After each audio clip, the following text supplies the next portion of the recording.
I worked endless shifts to buy my first car and prove I could stand on my own. But when I returned from a trip, my parents had sold it to rescue the golden child, so I reclaimed it at double cost and cut them off. But that was only the beginning. I found out by accident when I got back from my business trip. I stepped out of the taxi, exhausted but relieved to finally be home. The cool evening air felt refreshing after hours of travel, and for a brief moment I allowed myself to relax. Then I saw it. My usual parking spot was empty. No, not empty, taken. A different car, a beaten-up sedan with a missing hubcap, sat where my car should have been. My stomach dropped. My breathing slowed, my body stiffening as I stared at the space where my car used to be. Maybe I had parked somewhere else before I left? No, I never did that. Slowly, almost mechanically, I reached into my coat pocket and wrapped my fingers around my car keys. The cold metal pressed into my palm, familiar and reassuring. My keys, my car, my rules, or at least that's how it was supposed to be. A sharp chill crawled up my spine. My grip tightened around the keys until the jagged edges dug into my skin. My pulse pounded in my ears as I turned and walked inside. I could still remember the day I bought it. How I had sat at my desk night after night, calculating, budgeting, cutting down every unnecessary expense just to afford the down payment. I had taken extra shifts, worked late hours, said no to vacations and nights out with friends. The moment I signed the papers at the dealership, my hands shaking from excitement, was one of the proudest moments of my life. It wasn't just a car, it was proof that I could take care of myself, that I didn't need to rely on anyone, and now it was gone. "Mom, where's my car?" My voice was sharper than I intended, but panic had already set in. Mom and Dad were sitting at the dining table, looking at me like they had been preparing for this moment, like they knew exactly what I was about to ask. Dad cleared his throat. "Sweetheart, we had to sell it." A rush of cold spread through my chest. The words didn't register at first. "You what?" "Your brother needed help," Mom added quickly, her voice almost apologetic. Almost. "You know how much he's been struggling. He needed the money." A sharp, burning sensation bloomed behind my ribs. Of course, my brother, the family's delicate little prince, the golden child who always needed help. The same brother who had dropped out of college, refused to keep a job, and somehow always ended up in trouble, yet never faced any real consequences. And now, once again, I was expected to be the one to pay for it. I tightened my grip on my keys, feeling the ridges press painfully into my palm. My fingers twitched with the urge to throw them across the room. Instead, I let out a short, humorless laugh. "You sold my car, the car I bought with my own money, without even asking me?" Dad sighed, as if I was the unreasonable one. "You have a great job, sweetheart. You can buy another one. But your brother—" "You weren't even using it while you were away," Mom cut in, her voice edging toward defensive. I stared at her, my jaw tightening. "Excuse me?" "It was just sitting there," she continued, shifting uncomfortably under my glare.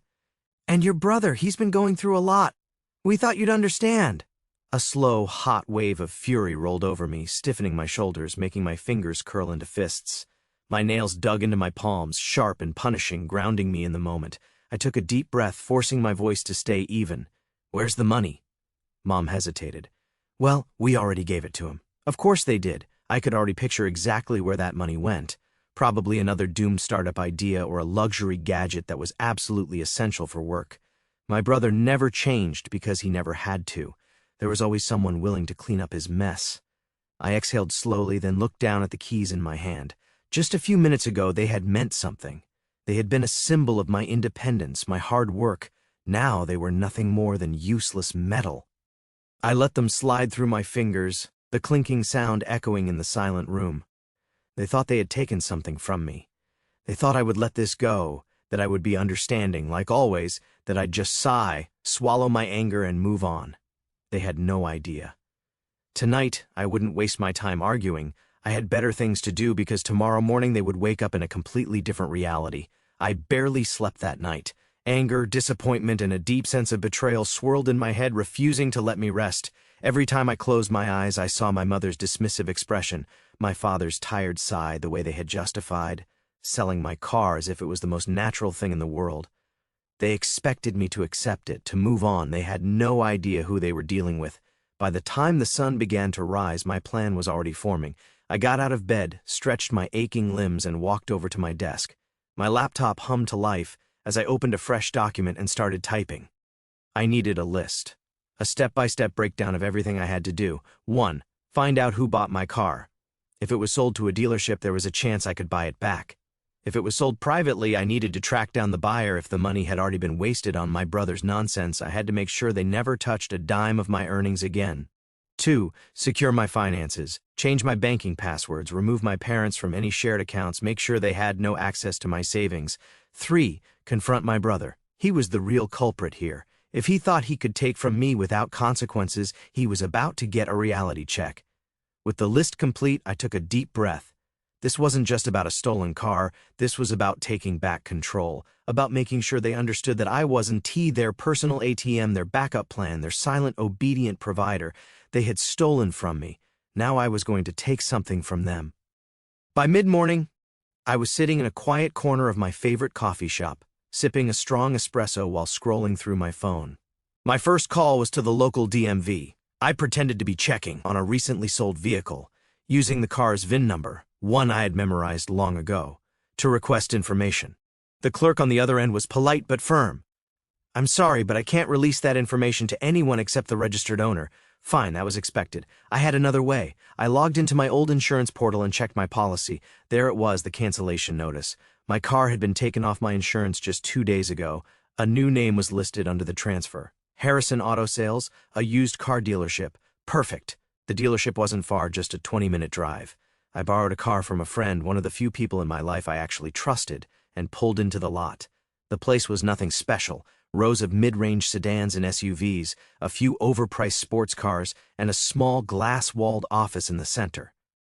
I walked inside, scanning the room until I spotted a tired-looking salesman in his late 40s. His name tag read Mike. "Morning." He greeted me with a professional but uninterested nod. "Looking for something in particular?" "Yes," I said, pulling up a photo of my car on my phone. "This. A black 2020 Toyota Camry. I believe you bought it recently." Mike frowned and leaned closer, scratching his chin. "Camry, huh? Let me check our records." He tapped at his computer for a moment before nodding. "Yeah, came in 2 days ago. Sold already." My stomach clenched. "Sold?" "Yep. Guy came in yesterday, paid cash." "Who?" Mike hesitated, then shook his head. "Sorry, we don't give out customer information." I exhaled slowly, forcing myself to stay calm. "Listen," I said, lowering my voice just a little. "That car was sold without my permission. I just need to know who bought it. I won't do anything crazy. I just need to talk to them." Mike hesitated again, then sighed. "All right, look. I can't tell you who bought it, but if I happen to leave this invoice right here on the counter while I step out for a coffee..." He let the sentence hang as he turned and walked toward the break room, leaving his computer screen unlocked. I didn't waste time. I leaned over, scanning the most recent sale entry. Buyer, Andrew Collins. Address 742 Riverside Drive. Gotcha. Riverside Drive was a quiet suburban neighborhood, not the kind of place where people typically buy used cars in cash. That meant one of two things. Andrew Collins was either someone who really needed a cheap ride fast, or he was a middleman flipping the car for profit. Either way, I needed to talk to him. I parked a few houses away and walked up to his driveway. The Camry was there, parked neatly under a tree, looking exactly as I remembered it. My fist clenched involuntarily. I rang the doorbell. A moment later, a man in his early 30s answered. Tall, scruffy beard, tired eyes. He looked me up and down, clearly trying to figure out if I was a salesperson or a problem. "Yeah? Are you Andrew Collins? Who's asking?" "My name is Anna. That car in your driveway, it was sold without my consent. I'm here to buy it back." Andrew sighed and rubbed his face. "Look, man, I don't want any trouble. I paid good money for that car. I'm not here to cause trouble. I just want to make this right." He studied me for a long moment, then nodded toward the car. "All right, come inside. Let's talk." As I stepped into his house, I knew one thing for sure. This wasn't just about getting my car back. This was about making sure my family never stole from me again. And I was only getting started. Andrew led me into his living room, a modest space with a worn-out couch, a coffee table covered in receipts, and an old TV playing the news at low volume. The air smelled like stale coffee and cigarette smoke. "Look," he said, motioning for me to sit, "I get that you're upset, but I didn't steal your car. I paid for it, fair and square. I stayed standing. I understand. I'm not accusing you, but I need to know, how much did you pay for it?" He sighed and rubbed the back of his neck. 7,000 cash, 7,000. They sold my car, a car I worked my ass off to afford, for $7,000. It was worth at least 3 times that amount. My jaw tightened. Did they tell you why they were selling it? Andrew shook his head. Guy said his kid was in trouble, needed money fast. I don't usually ask questions when someone's in a hurry to sell. Typical. My parents had undersold my hard-earned car to bail out my brother again, and they had done it so quickly they didn't even bother getting a decent price for it. I took a deep breath, trying to think. I could threaten Andrew, demand the car back, but that wouldn't get me anywhere. He wasn't the enemy here, so I changed my approach. Listen, I said, pulling my phone out of my pocket, I'll make you a deal. You bought the car for 7,000, right? Yeah, I'll give you 10. Andrew raised an eyebrow. 10? Cash? Cash! He considered it for a moment, then leaned forward. 15. I let out a humorless chuckle. You serious? Look, man, I got a good deal, sure, but I also paid for new registration, insurance, oil change. Not to mention, I already like the car. He leaned back, folding his arms. 15. I wanted to punch a wall, paying double for my own car just to fix my parents' mess? Unbelievable. But I wasn't about to walk away empty-handed. Fine, I said through gritted teeth. 15. I left Andrew's place with my car in a burning determination. This wasn't just about getting back what was mine. It was about making sure they never did this to me again. As I drove back toward my parents' house, my mind raced through possibilities. I had options, plenty of them, and this time, I wasn't going to be the forgiving one. My phone buzzed. A text from my mother. Sweetheart, we know you were upset last night. Come home for dinner. Let's talk. I stared at the message, my grip tightening on the wheel. Talk? They hadn't even apologized. They just expected me to get over it like I always did, like I always had. Not this time. I typed back a response, sure, see you tonight. When I pulled into the driveway that evening, my usual parking spot was empty, no sign of the beaten-up sedan that had been there before. I smirked. They must have thought I wasn't coming back from my car, that I'd let it go. Fools. I walked inside to find my parents and my brother already seated at the dining table. The smell of roasted chicken and garlic mashed potatoes filled the air, Mom's classic, let's make peace meal. Sweetheart, Mom greeted me, standing up to hug me like nothing had happened. I'm so glad you came. I didn't return the hug. Instead, I pulled out my phone and set it on the table, screen facing up. Dad frowned. What's this? I tapped the screen. A voice recording started playing. Yeah, came in 2 days ago. Sold already. Sold? Yep. Guy came in yesterday, paid cash. Who? Sorry, we don't give out customer information. Mom's smile faltered. Dad's face went pale. I went to the dealership, I said, my voice calm but cold. Tracked down the buyer. Paid $15,000 to get my car back. My car, which you sold without my permission. A heavy silence filled the room. You did what? My brother finally blurted out, his fork clattering onto his plate. I got my car back, I repeated, and now we're going to talk about how you're going to pay me back every single cent. Dad shook his head. Sweetheart, that's not how family works. Sometimes we make sacrifices for each other. I slammed my hand down on the table. Sacrifices? I snapped. I make sacrifices every time. It's me. When has he? I pointed at my brother, who was now shifting uncomfortably in his seat, ever sacrificed a single thing for me. Mom opened her mouth, but I didn't let her speak. You know what? I continued. Forget the money. I don't even care about it anymore. What I care about is this. You will never get a single dollar from me again. Dad's eyes narrowed. Don't be ridiculous, I smiled. Already moved my accounts. Froze the shared one you had access to. Changed my direct deposit. From now on, you're on your own. Mom's hand flew to her mouth in shock. But we're family! I leaned forward, meeting her gaze. Family doesn't steal from each other. For the first time in my life, I watched as they panicked. Dad looked like he wanted to explode, but he had nothing to say. Mom's eyes darted between me and my brother, as if hoping he'd jump in and defend them. He didn't. Instead, my brother sat back, crossed his arms, and muttered, So what, you think you're better than us now? I let out a breathless laugh. No, I just think I'm done with you. I grabbed my phone, stood up, and walked toward the door. As I reached for the handle, I turned back one last time. Oh, and one more thing, I added, smirking. Since you're so good at selling things that don't belong to you, let's see how you like it when it happens to you. My brother frowned. What the hell does that mean? I just winked and walked out. They'd find out soon enough. I woke up the next morning feeling lighter than I had in years. For For the first time, I wasn't carrying the weight of their expectations, their problems, their manipulations. The look on my parents' faces when I told them they were on their own? Priceless. But I wasn't done yet. They had stolen from me, and I had taken back what was mine. Now it was time to make sure they never stole from me again. I'd spent my whole life being the responsible one, the provider, the backup plan for my parents and their golden child. But what happens when the person they've been leeching off finally cuts them off? They start to drown. And I was going to make sure they felt every inch of it. The first thing I did was check my financial accounts. I had already locked down my savings and cut my parents off from anything they had access to, but there was still one loose end: my brother. I pulled up his name in my banking app and checked for any recurring transactions. Sure enough, I found one, a $500 automatic transfer every month. I clenched my jaw. When had I agreed to this? Oh, that's right, I hadn't.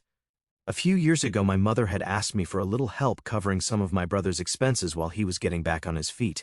I had agreed to send money once, just a one-time thing, but apparently, she'd set up an automatic recurring payment without telling me. I canceled it immediately. Then, just for fun, I sent my brother a text. Hey, just a heads up, you're not getting another cent from me, ever. It took him less than 2 minutes to respond. What are you talking about? Check your bank account. Did you cancel my money? My money, and yes. Consider it an early lesson in self-sufficiency. You can't just do that. I literally just did. Mom and Dad said you wouldn't be this selfish. I laughed out loud. Selfish? Me, the person who had been paying for his nonsense for years? I didn't bother responding. Let him scream into the void. Next, I decided to do some digging. If my parents had been desperate enough to sell my car behind my back, what else were they hiding? I logged into my credit report and ran a full check on my accounts. And that's when I found it. A hard inquiry on my credit score, meaning someone had tried to take out a loan in my name. I felt a slow boiling rage crawl up my spine. They wouldn't. They couldn't. I clicked on the details. Loan applicant, my father. Reason for denial: insufficient income and lack of authorization from primary account holder. My hands curled into fists, so they had tried to steal even more from me, this time by opening a loan in my name. They had failed, thank God, but the fact that they even tried? Unforgivable. I grabbed my phone and called my bank. Hi. I need to put a fraud alert on my accounts. My identity may have been compromised. The customer service rep was helpful and efficient.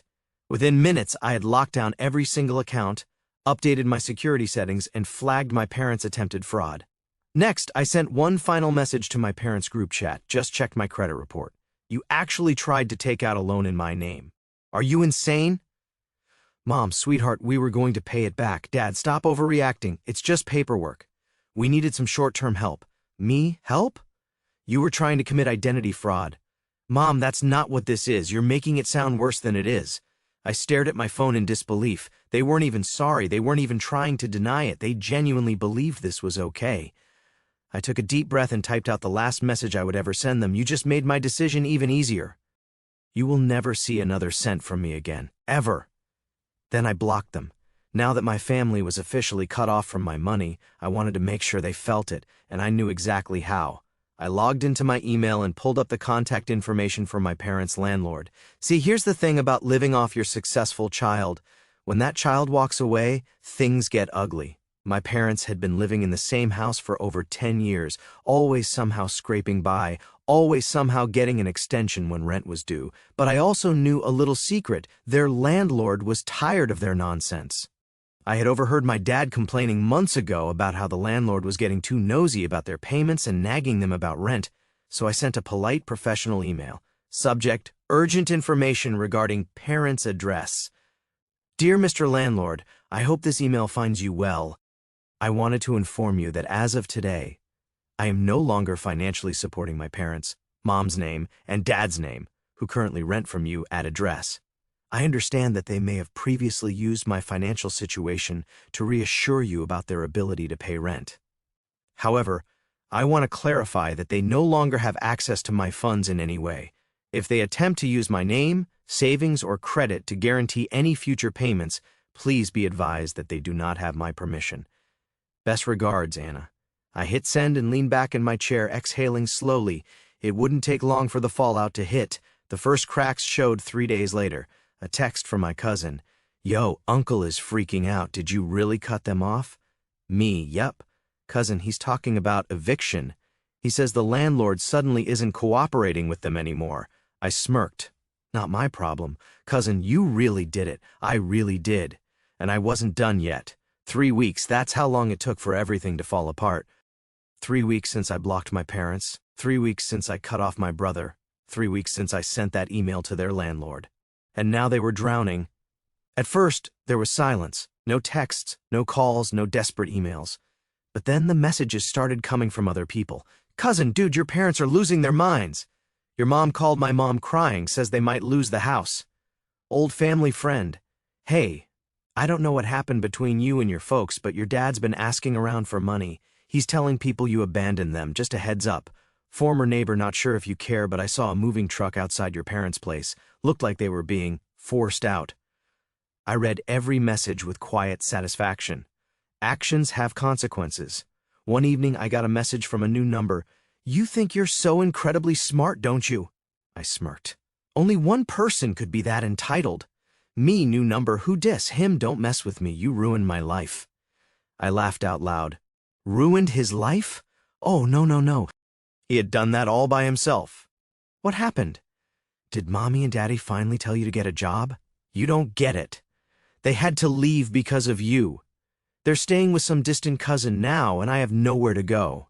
So that was it. For the first time in his life, there was no safety net, no parents covering his rent, no me covering his bills, no easy way out, and he was pissed. You're so selfish. You could have helped. I did help for years, and all it got me was betrayal. Forget you. I didn't respond. I didn't need to. A few days later, an unknown number tried calling me. I didn't answer. Then an email popped up. Subject, please, we need to talk. I stared at it for a long moment, then finally clicked. Sweetheart, we don't know what else to do. We lost the house. Your brother is struggling. We're staying with relatives, but it's not sustainable. We made a mistake. Maybe we shouldn't have sold your car. Maybe we shouldn't have tried to take out that loan. But we are family. Can't we just start over? Please, we need your help. Love, Mom and Dad. I leaned back in my chair, staring at the screen. Now they were sorry, not when they sold my car, not when they tried to steal from me, not when they called me selfish for refusing to clean up their mess, only when it was too late. I cracked my knuckles and started typing. Subject, my final answer. Mom and Dad, you're right. We were family, but family doesn't steal. Family doesn't lie. Family doesn't betray their own. You didn't care when I lost something important to me. You didn't care when I begged for respect. Now I don't care what happens to you. This is the last time you will ever hear from me. Don't call, don't email, don't try to reach me through others. I'm done. Goodbye. I hit send and blocked their email, and just like that, I was free. It's been a year since I cut them off. A beautiful, peaceful, stress-free year. No more begging for my time. No more guilt-tripping phone calls. No more watching my hard work go to waste on people who never appreciated it. As for my family, my parents are still struggling. Last I heard, they burned through their relatives' goodwill and had to move into a small rental. My brother, he finally got a job.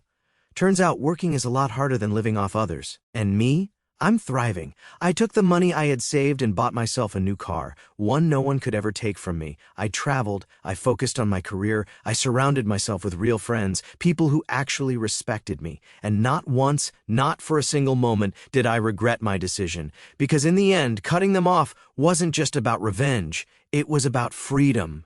And I'll never let anyone take that from me again.